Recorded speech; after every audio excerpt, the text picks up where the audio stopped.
بسم اللہ الرحمن الرحیم۔ السلام علیکم۔ اور جو مال ہم نے تم کو دیا ہے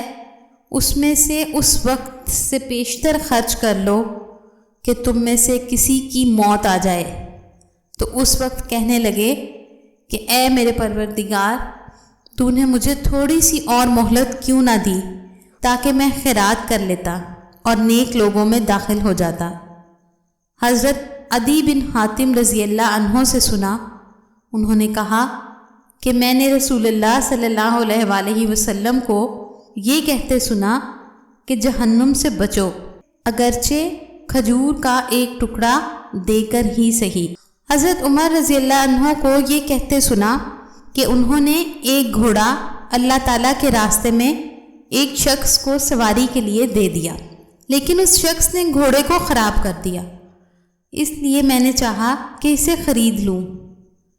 میرا یہ بھی خیال تھا کہ وہ اسے سستے داموں بیچ ڈالے گا، چنانچہ میں نے رسول اللہ صلی اللہ علیہ وآلہ وسلم سے اس کے متعلق پوچھا تو آپ صلی اللہ علیہ وآلہ وسلم نے فرمایا کہ اپنا صدقہ واپس نہ لو، خواہ وہ تمہیں ایک درہم ہی کیوں نہ دے، کیونکہ دیا ہوا صدقہ واپس لینے والے کی مثال کہہ کر کے چاٹنے والے کی سی ہے۔